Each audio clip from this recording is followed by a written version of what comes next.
want to welcome everyone for joining us today. Together, we are One Women's Talk Show.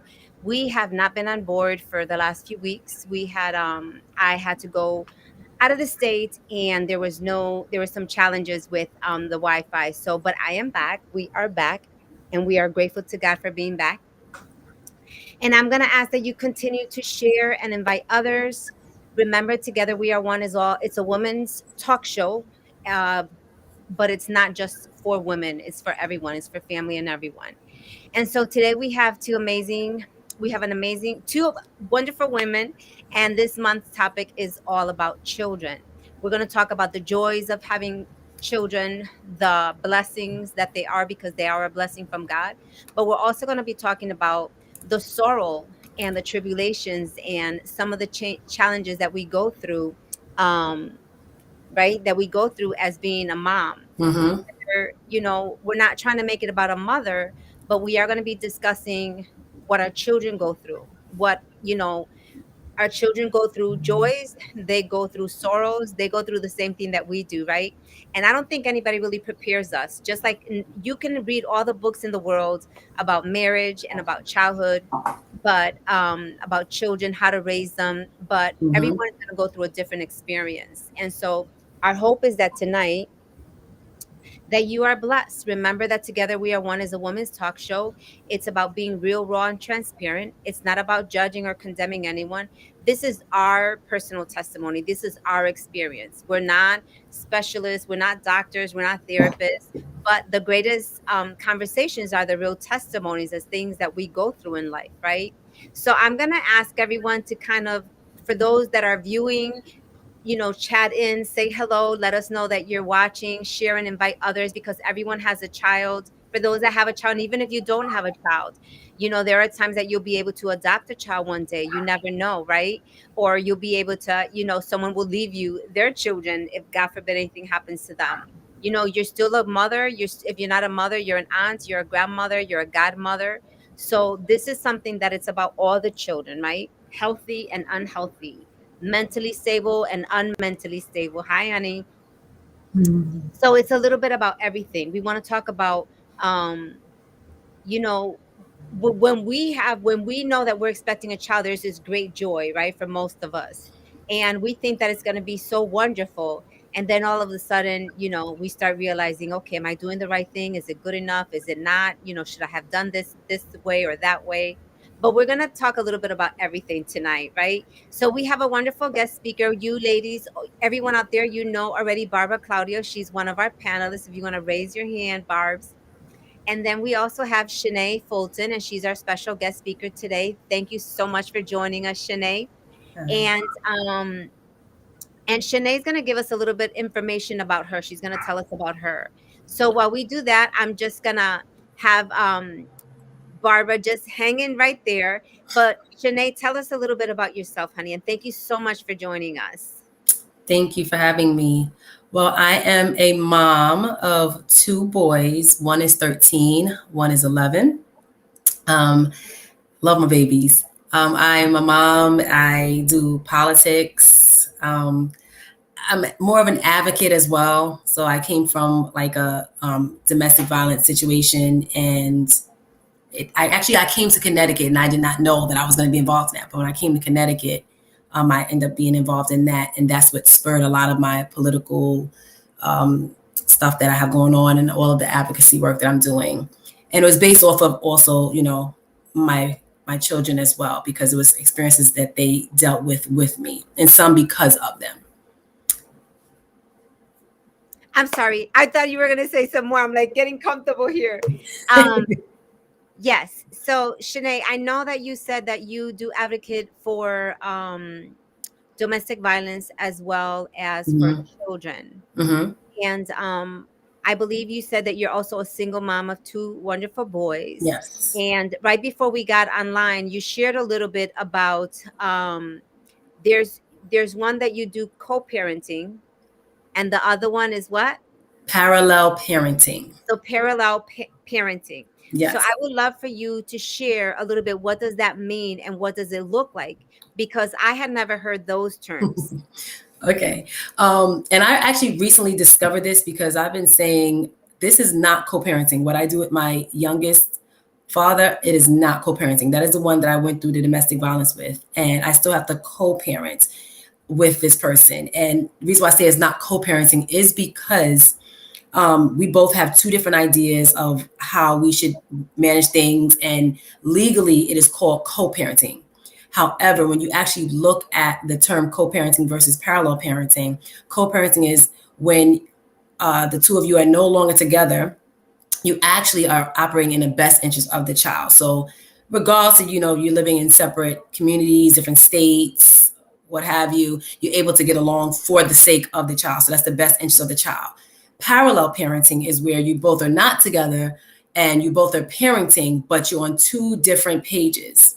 And your parenting styles are different, but you guys can't even get along. You can't agree to anything. And I actually had to look this up because I wanted to understand what the term co-parenting was. And when I looked it up, that's when I discovered parallel parenting. And I said, I knew it. I knew all this time I was not co-parenting with this person.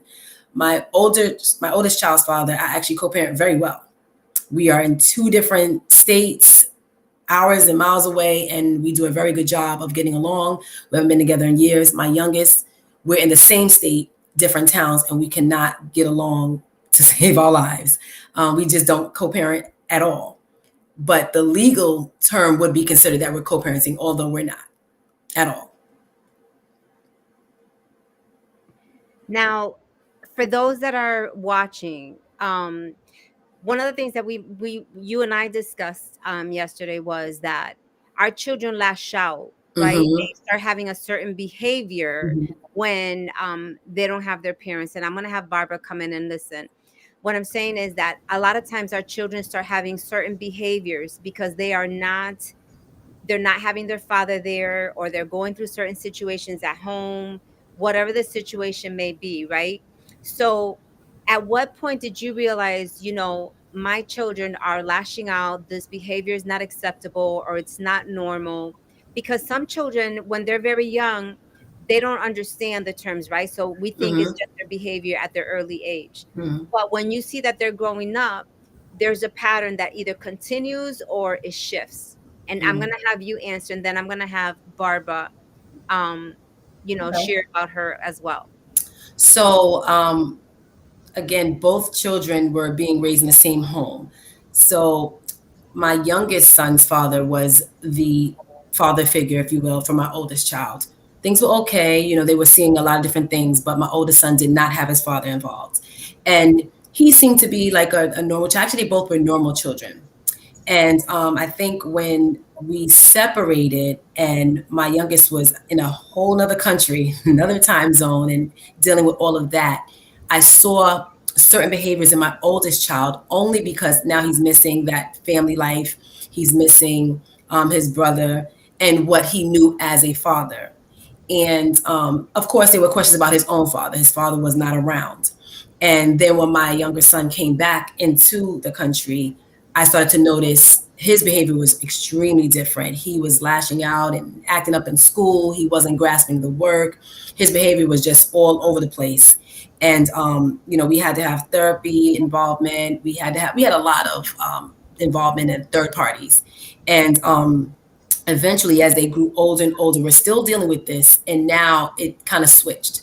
And then it became where my oldest one was acting out a little bit more because now he's trying to come into himself. He's still not understanding why we're dealing with all of this. And it's more like, well, my brother has his father, regardless of how his father is being, but he has his father. So he felt away. And my younger child, he changed his tune, but then there was a little bit of, well, my brother gets to have you all the time. So they're both experiencing two different dynamics because he's with the father that was doing a lot of the abuse and continues in some ways. So it's like one, when he was younger, he was a little better than the older one. It's like they kind of switch roles. And then in some ways they are very similar because they both feel like they're lacking in certain areas. One is with the father, one is with the mother. But now that I co-parent with my oldest son's father, he does have both parents, yes, but there's still a part where he's like, I want him more than I have him. And then my younger one is like, I see mommy every week, but I want her more than I have her. So they're experiencing similar things, but in different ways. And that must be very challenging for you. It is. And I can't even imagine, right? I know that for me, I was a single mom with my daughter. I have one Mhm. daughter, and I gave her all the love in the world. I gave her all the attention. I did everything with her, everything for her. I mean, we had an amazing relationship.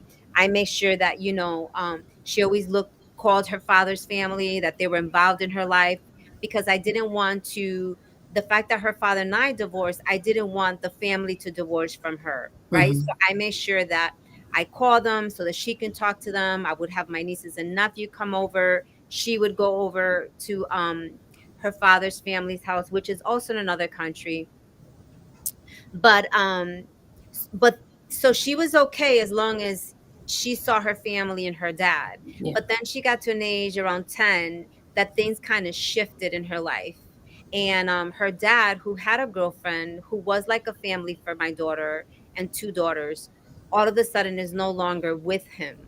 So the family she didn't have with me and her dad, she had it with her dad and his girlfriend and her daughters, which was fine, right? She was great behavior, great grades. But the minute he broke up with her, my daughter started resenting her father. Mhm. And that's when that resentment started. She started looking for attention at 13. She started, by the time she hit 17, she was rebellious. She was looking for attention. She wanted her daddy. He was a great provider. I'm not, taking that away from him. He's always been a great provider. However, he was not there for her um, physically, he was not there for her emotionally. And I don't think that as parents, we realize the damage that it does to our children, right? Mhm. When we are no longer together, we need to think about our children, the children's well being. And many parents, unfortunately, will use their children, right, as a target to manipulate and control and get back at the other parent. They're Mhm. mad at that parent for whatever Mhm. reason. And so the one that is really paying the consequences are our children. So there's this great joy in being a parent, and then it's the greatest blessing. But then we don't like to talk about the sorrowful situations, right? Or the challenges that come after they lash out, right? Because my daughter made some choices, you know, she ended up paying some horrible consequences. Thank God, to God be the glory. God has saved her and protected her, and she's coming back on her feet. And now she's going to be a mom, so she will know what it's like, right? And we pray in the name of Jesus that she never has to go through that. But, um, again, there are a joy. Children are a joy. They are a blessing. But then there's a lot of sorrowful situations, a lot of trials and tribulations that come as a parent and for the children, because Mhm. we're trying to be the best parents we can. And the children, it's not easy being a parent and it's not easy being a child, right? But as parents, our goal and our hope for our audience today is that they will think about, how am I using my child? Am I doing what's best for my child? Am I seeking the right counseling? Am I being fair to the other parent? Because one thing I did is I always made sure I spoke well about him, even though he didn't. Or I respected him in front of my daughter. I never talked bad about her. I said, no matter what, that's your father, he loves you. We're just going to pray for him. My whole thing was, we're just going to pray for him. Let's just forgive him, and we're going to pray for Mhm. him. And I know that he did the best that he could with what he believed what was right. And a lot of times, people do that because that's all they know. His father wasn't there for him, so him providing for my daughter was a lot more better than what he had, which was nothing, right? um so Barb, I just want to talk to you for a minute. I know that tell us about your two little ones, and what are some of the blessings and the joys, and then also some of the sorrows and the the challenges with that. So I have a daughter that's 6 and a son that's about to turn 10. Um some of the joys is being able to see them in their development, their different developmental stages. They're definitely in a different, you know, stage of development. So the needs are a little bit different than one another. So that can be that can be good, and then there's challenges with that. So I would say that um, for the most part, I'm blessed that I have my husband, whom I get to share, being a family with, and we've had our hardships, throughout the past, and we're slowly, growing and healing and trying to be more mindful about what we implement and what things that we really need to get rid of in terms of how we cope with them, and um, how we model just different ways of handling each other, and um, giving our kids the space to feel like they can be heard, and also kind of cultivating that environment. That's It's not easy. Sometimes we have our disagreements, but I think that when you do a lot of self-reflection, and you implement therapy whenever it's necessary, um, and even not, because honestly, therapy is good for you. But um, when you are able to look past some of your, you know, sometimes you're not well equipped, and so it's good to go out and seek other advice from someone that's really professional, that would be able to help you. Sometimes we have our own blind spots that as parents we don't see, and sometimes that can clash with the other, with your spouse. So sometimes we have different perspectives on how to deal with what the kids are going through, or how they're expressing their behaviors. And I'm just, trying to figure out ways that I can help to build trust with my kids, and make them feel like it's okay to have their feelings and whatnot.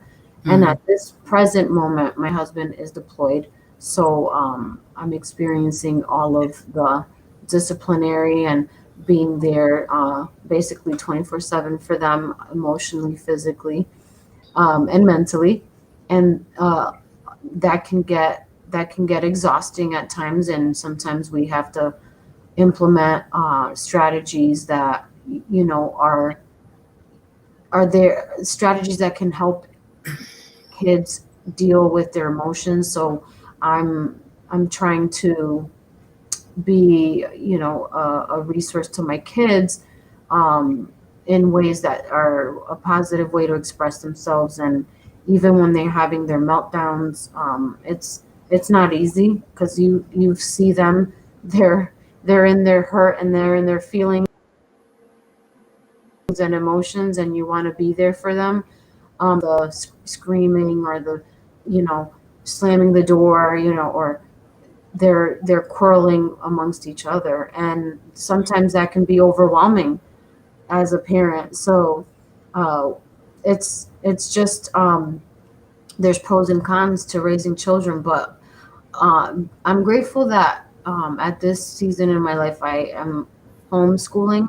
So that's a different shift in our family dynamics, and I'm seeing different things, and I get to witness some of the things that my kids are really interested in, and some of the areas that they struggle with. So I'm able to see those areas where they really need my help. So I think, as a military wife, it comes with the commitment and dedication as a military wife, to be able to, as a family, like, I'm holding the fort down, and I'm doing that in a way that, you know I'm doing what I can with what I have, but also making sure that my husband is also there in communication. And I'm very blessed that we get to video chat almost every day.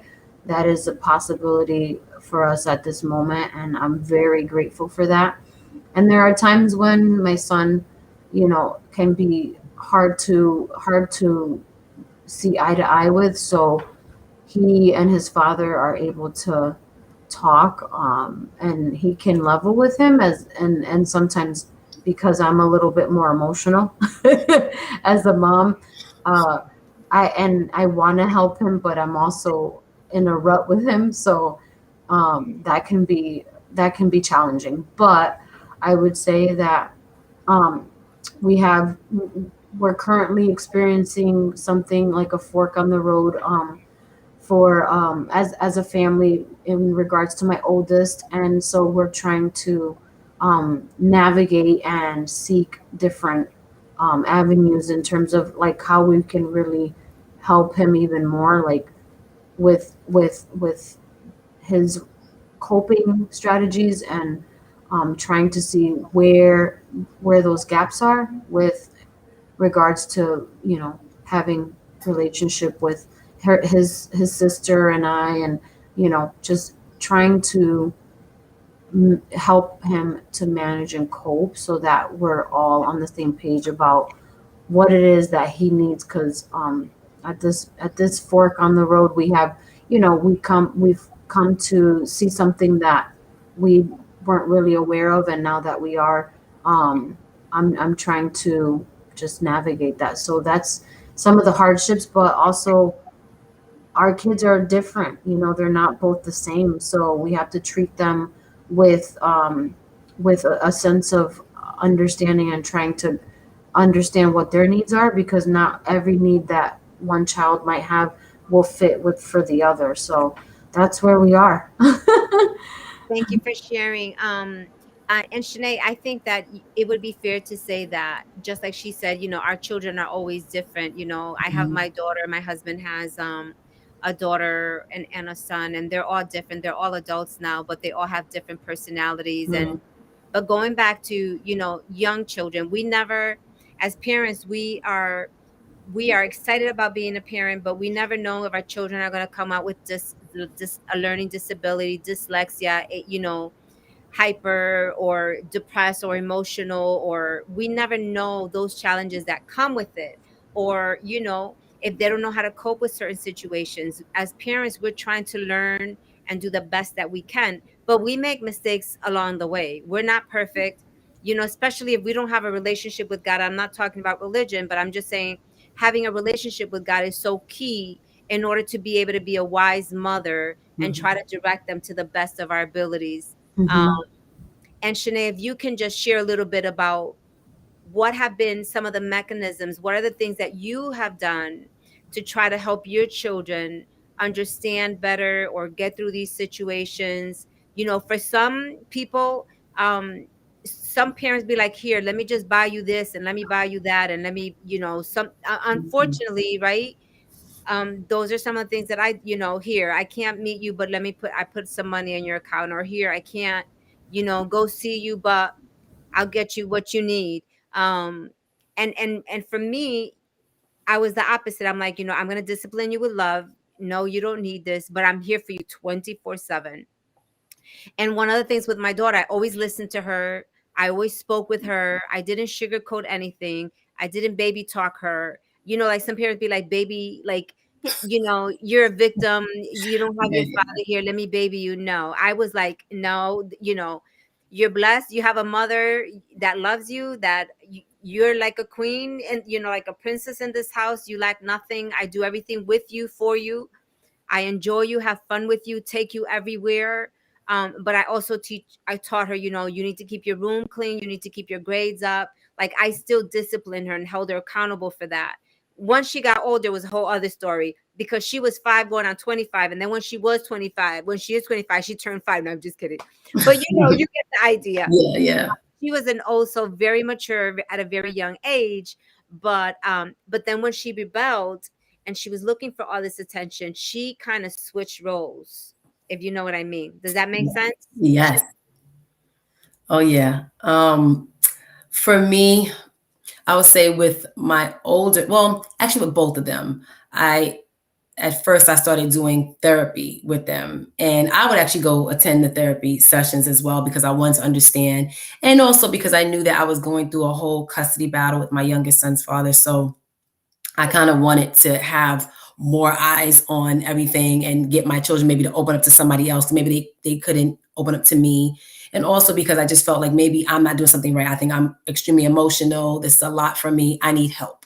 So I did do that. I did try to get them in, and this was outsourced therapy. I did try to get them therapy in school. Of course, it was difficult because with one child, I'm able to make all decisions. With the other one, I'm having to co-parent, aka parallel parenting for me. So that was difficult. Then I would say I have a village because I have, some close friends. I did have some family that was, there helping me as I went through things. In the beginning stages, I didn't have that because, people kind of stepped away from me because of certain things that were happening. But eventually when they came back around, I did have that help a little bit. Just like you said, Michelle, having a relationship with God. So I would definitely say that was a help because I'd have to go to God, like, God, what now? What can I do? Because I'm not parenting the way I would like to with one, and the other one I'm not parenting at all. Like, he's not even involved. And now that, some of the dynamics have changed, they're not in therapy, but like I said, with the difference in their behaviors, the similarities and the differences in their behaviors, I'm trying to figure out how best to cope. So the positive part I would say is that now that my oldest son's father has been more involved, he and I can speak more. When I see certain things, I'm able to talk to him and say, okay, this is what's going on. And maybe you can talk to him. Sometimes we talk together. That definitely helps. I have my moments when I'll speak to my son by himself and I want to know. And if I feel like I'm not getting through to him, he doesn't want to share with me, he does kind of have people who he feels a little bit more comfortable with speaking to. And they may come to me and say, okay, this is what he's saying. With my youngest, we do have our talks as well. Of course, it's a little bit more difficult to manage, like I said, because of the dynamics of things. But I try different methods. I'll Google it. That's how I was able to figure out the difference between co-parenting and parallel parenting. And it is very, very difficult when you come from that type of environment with narcissism and domestic violence is really, really difficult. So having your children, your children act out, and you're trying to figure out what's the best way to manage that without bashing the other parent. And I'll be honest, with the youngest one, I probably did do a lot of that. It was also because it was happening to me, on the legal aspect. So I felt, well, I'm going to do it back. And then when I got outside of it, I said, no, I don't need to do all of that. I need to develop my own relationship with my child. And this is between he and I. He'll see in the end. And with my older child, I had to do the same thing. And now he sees that, okay, my mom and dad have a really good relationship. So now it's a little bit easier to navigate what's going on with him, because whenever I see certain behaviors, like I said, I can go to his father and say, help. He's not listening with this. What do I do? Although he is hours away, it's still a little easy to manage, because sometimes just him talking to our son through a FaceTime call or through text, he'll straighten up like that. And he's actually told me, I'm afraid of my dad. Like, I don't want to make him upset. Not that he wants to make me upset, but I like that he has like a healthy fear where he doesn't want to disappoint him. So he's going to get it right. And because his father actually has respect for me, and he says, no, you got to respect your mother. He says all these different things. That helps with the behavior, because he and I are co-parenting. Now, the other side is totally different.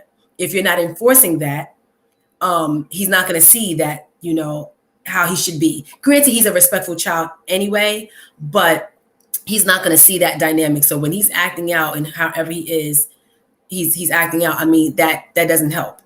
At the same time, I think right now he's kind of harboring those emotions because he doesn't want to disappoint either one of us. And that's also not good, because I can see that at some point he's going to snap. I can just see that, because I know how I felt as a child. So I was, one minute I was good, the next minute I rebelled, the next minute I harbored emotions. And I can see a little bit of myself in both of my children because I've come from that type of environment. So I understand it. With the domestic violence, I didn't witness it with my parents, but I saw it in my family. And then with the legal battle and the co-parenting, I saw that with my own parents. So both my children have a little bit of myself, and I don't want to carry those generational curses on. So I try to break them as best as I can by doing things that weren't done with me. Like, therapy was not something that was done with me, because I definitely know in the Black community, I'm not sure in the brown community, but I know in the Black community, that's not something that we do. And I stepped outside the box and I said, listen, I'm going to do that because I think that that is beneficial. My children need somebody to speak to. So that is something that I definitely did with both of my children. If they feel like they need it again, I would definitely do it again. But right now, just me having that relationship with them is perfect. I think that's important. And you're right. We were not, whatever goes on here, we don't talk about it. We don't tell anybody. Let's shove it in the rug, under the Mm-hmm. rug, in the That's closet. right. Yep. It didn't happen. What goes around here stays in here. Mm-hmm. And so, throughout this talk show, we have shared that, you know, as parents, we're trying our best, right? But we had this similarity. We had last year, the month of January, it was all about, I'm sorry, December. It was actually a year that we started this talk show, a year ago today, and that we started this talk show, and we talked about Rejection. rejection. And Mm. so we had a panelist, we had a ton of women that month, different age, different ethnicities, different backgrounds, different upbringings of religion. And do you not know, everyone experienced rejection? Mm. Everyone, in one form or another. The majority of them experienced it with their parents. I'm Mm-hmm. sorry, with the fathers. Mm. There was one that experienced it with the mother. Different forms of rejection, right? But the root of it was also rejection. The Mm-hmm. fact that the father wasn't there because of drugs. The father wasn't there because chose another family. The father wasn't there because worked too much. The father wasn't there because he was a pastor and he was too busy with the family. And all of us, because I didn't even realize that I was part of it, right? God just really showed up, and many, people were healed through that because we discussed the diversity, the difference, but at the same time yet the same, if that makes any sense. Mm-hmm. And so, it was a healing experience for everybody. Everybody was able to speak about it because, again, nobody spoke about those things. Mm-hmm. You just don't. And our parents don't talk about it, right? We got to Mm-hmm. have this portray, this perfect image. Everything is good. Mm-hmm. I look good. So everything in my home is good. My children are good, even though they're lashing out and they're doing drugs and they're smoking weed and all of this stuff, right?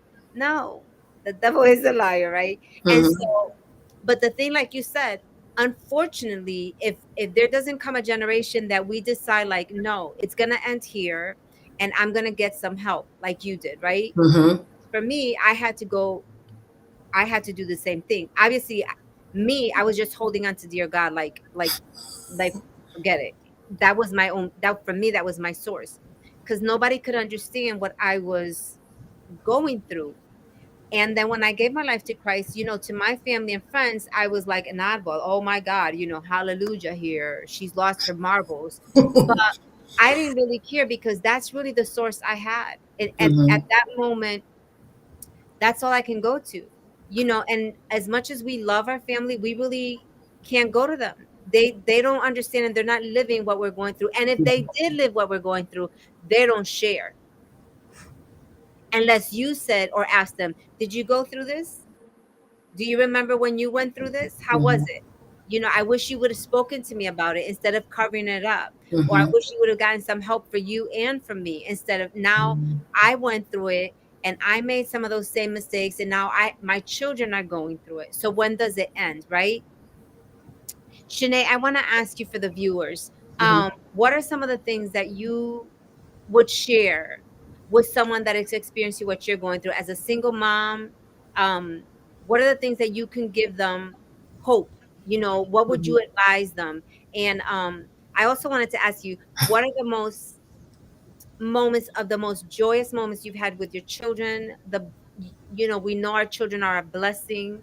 Um, but what have been the most challenges? So the best of the most joyous moments, and some of the most challenging, it makes us cry. It breaks our heart, right? For me, it was when my daughter's father left.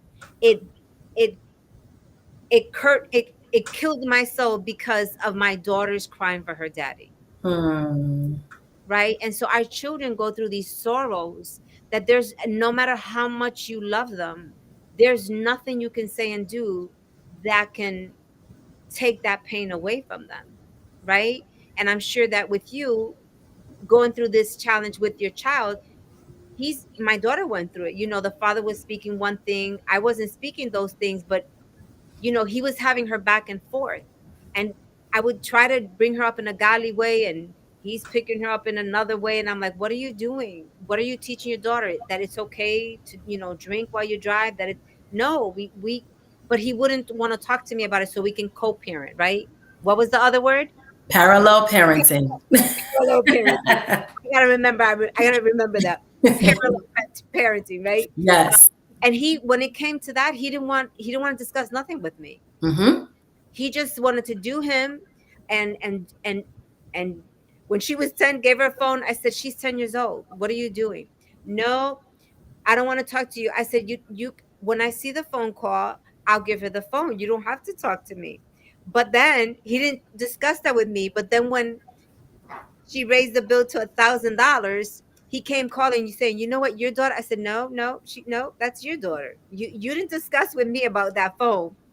He goes, you're gonna pay half. I said, oh, hell to the no. No, no, no, you didn't discuss. Did you include me Good in for you. Oh my gosh.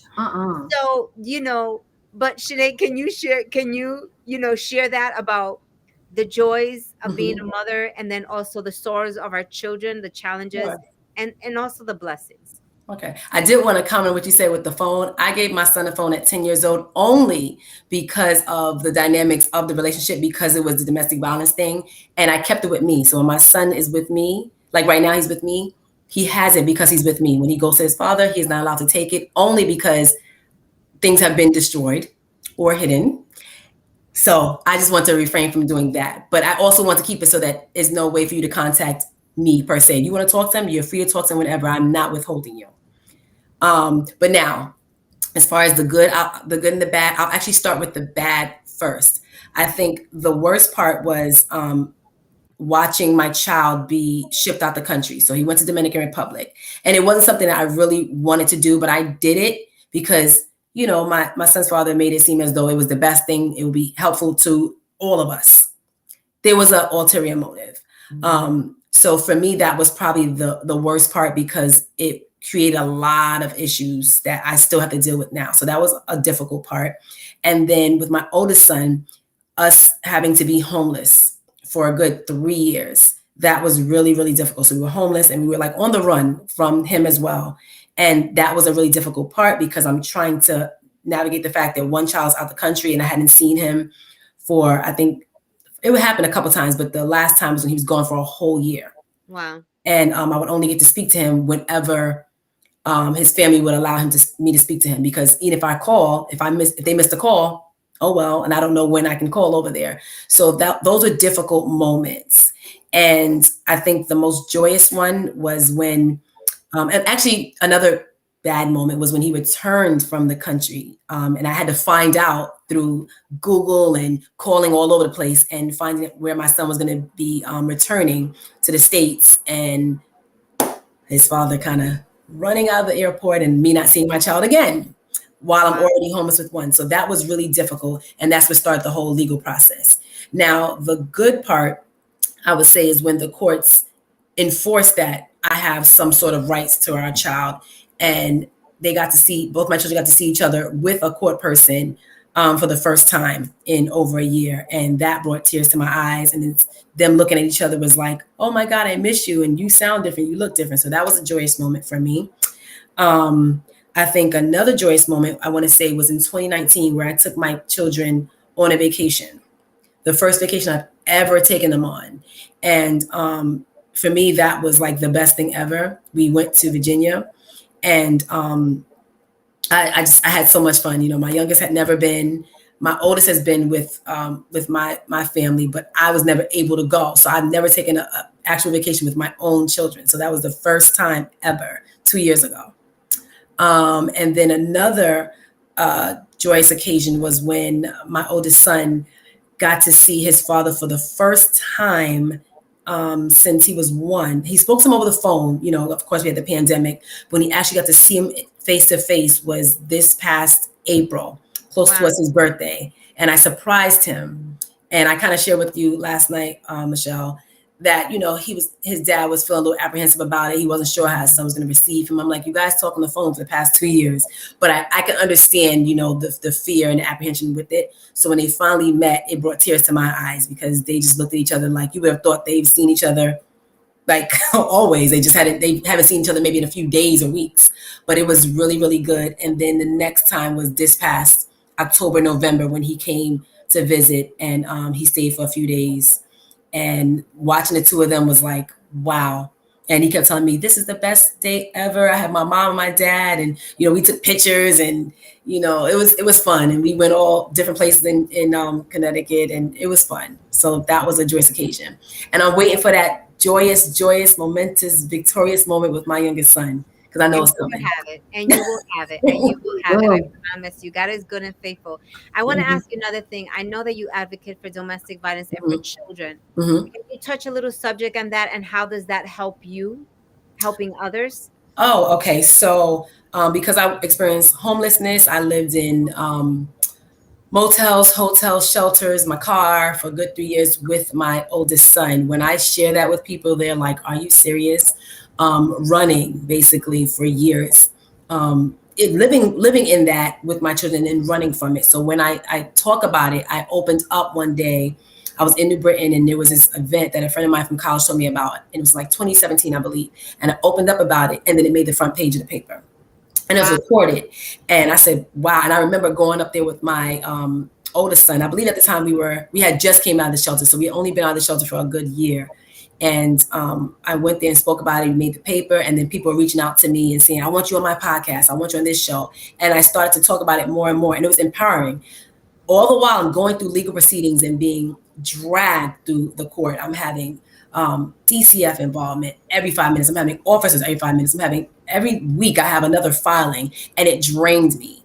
And it helped me to be able, because I couldn't afford an attorney, but somehow he's able to afford an attorney. And that also helped me to learn my laws, to learn so much about domestic violence, that I started drafting my own motions, drafting my own objections, all of those different things, and actually advocating for myself. And although it didn't always go how I would have liked for it to go for a variety of reasons, I kept going and kept going from basically like 2015 up until honestly present day. And I kept doing that. And then I started sitting on all these different boards, and then I started speaking out a little bit more, still dealing with that. And I shared my story again at a domestic violence walk here in Middletown with the previous mayor and another organization. And then more people kept asking me. And I started finding myself advocating more and more and more. And then I was asked to run for office, Wow. political office. And then it was just all the work I was doing around homelessness and community involvement and everything.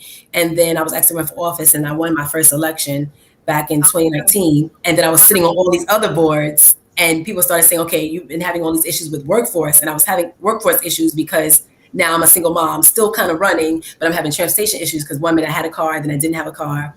And then having the homelessness issues because it all went together.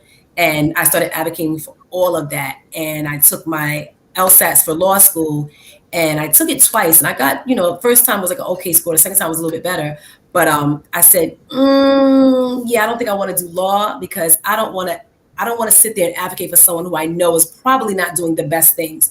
I would rather fix the law, because I see that there's things in my own case that could have went better. And it's because of how the law was written. So I started working on that. And then I was put in contact with a senator who just recently stepped down. And that senator was helping to draft a bill around domestic violence, which is now called Jennifer's Law. And then we had COVID hit, so they kind of had to put it to a little halt to it. And then we started back up again. I started advocating with that and helped to provide testimony at the state legislature and advocate for that and push it, and eventually became a law. And it has now been in effect as of October 1st of this year. That's And that is where I am. And I can actually use that law for my own benefit. that's awesome. Yeah. That's awesome. Congratulations. That is awesome. I know you have to, we're gonna end soon, but that is a wonderful thing that we're able to share our testimony and be able Mhm. to advocate and be a blessing, because I know that Barbara, she does the same, not in the same things that you do, but definitely she does it in another aspect. She has strong beliefs about medication with children, how they want to Mhm. use a lot of medication on them, Barb, we want to make it short because I know we have to end on time today, but what are some of the things that she's very informative. She has a lot of information. It's dear to her heart. And so when I run into a lot of parents that are going through these situations, I direct them to her. Just like now, I'm going to direct anybody that, goes through these situations to you, because I worked at a shelter, and I knew what it was like. People have this perception that everyone that's living in a shelter is because they're an addict, they're no good, and that's a lie. Um, Mm-hmm. People don't know their situation, what got them there, and so it's a beautiful thing that we can connect with one another and learn from each other, be happy for each other, celebrate each other. And whenever we meet someone, say, okay, I have the perfect person that can speak to you, can guide you, can give you the tools, right? Because Mm-hmm. that's why together we are one. That's why our talk show, together we are one, because we're one village, we're one city, we're one home, we're just being united, because that's how we should be. We should be united. We should be celebrating each other. We should be encouraging each other, praying with each other, helping each other, no matter what situation. I may not have money, but look, I have these resources, or I know somebody who does have the Mm-hmm. resources, right? So it's great that we get to, meet awesome people like you that get to share this testimony, not because we're perfect. None of us are perfect, but the one that lives in us is perfect. And he allows us to go through these situations, different situations, so that we're blessed, so that we can be a blessing, right? We're not dead because he's not done with us and he's just using us for his glory. But Barbara, really quick, I know that you do a lot of advocating. What can you share with us about that? Are you talking about religious exemption? She does religious exemption. Also, she has a lot of information in regards to uh children with the vaccines and different things, right? Mhm. So she's very strong when it comes to that. So a little background. I've been a teacher for 14 years, public, private, and now homeschooling. Um, in the past, I would say 6 months, I've helped people who are seeking for because there's different things happening with the pandemic, and just helping them in regards to learning about what their rights are, and really equipping them with the educational background of what it is that they can utilize to be able to um, seek a religious exemption in a way that um, I can provide them with different resources online and things like that. So it's mostly just like me just helping out of the goodness of my heart, pointing them in the right direction. What other avenues that they can look at and just look online and see, okay, what does religious exemption mean, and why do you have the right to use that, and how a lot of these different um, the things that are happening with regards to work, and the changes that are happening because of the pandemic, and people that are seeking to advocate for themselves and equip themselves with what they ought to know. I mean, we are sovereign beings. That's what I believe, and no one is to tell us what we can or cannot do with our body. And I strongly believe that we are made in the image of Christ, of God, and that our body is a holy temple. And that I have strong convictions, and I help other people advocate for their strong convictions. So it's something that not a lot of people really understand what their rights are. So I direct them in that aspect of trying to help them become more well equipped and educated. Thank you, Barb. And Mhm. it's not to say, it's not about judging anybody, but we do live in a country that we should have a free, the right of free speech, of freedom. And so many people agree and disagree, but we're all here to be a blessing, and advocate and help and direct anybody that we can. My my word to the ladies out there, you're going to have, your children are a blessing. They're beautiful. They're from God. They're you know, they're going to bring a lot of joy, but there's also going to be a lot of sorrow in a parenthood, and I think that we're not prepared for that. You know, you don't want your child to, you don't want your child um you don't want your child to I just lost my train of thought. Oh, you want to make sure that you get, do what's right for your child. You want to make sure that you get them the help that they need, that you get the help that you need, right? um don't use another parent against your child. Don't Right. don't speak against the Mhm. other parent, no matter how horrible it is, that other parent. You know, try to direct your child in the way that they should go, you know, for them to have a relationship with God. Pray with them, teach them how to pray. It's very important that we teach our children. um and we just really, you know, our hope today is that, you know, that you prepare yourself, especially for the young moms that have no idea, that children are a blessing. It's a huge responsibility, a huge commitment, you know, a lot of sacrifices. And if you see that you have carried on some generational curses, some things that were not good in your childhood, try to turn around and make it better for your child. And I think that all of us have learned from that, right? We've all had some experiences as young adults, as children, and we try to learn so that our children don't go through what we went through. It's not to say that they're not. It's not to say that we don't make mistakes. We, not easy being a child, not easy being a parent. Our hope is that, you know, that our children do better, because we are supposed to leave an inheritance. Mhm. That inheritance does not necessarily mean money, but inheritance of love, of feeling, you know, knowing that they're loved, that they're appreciated, that they are a blessing, that they're not a burden, but that they're a blessing.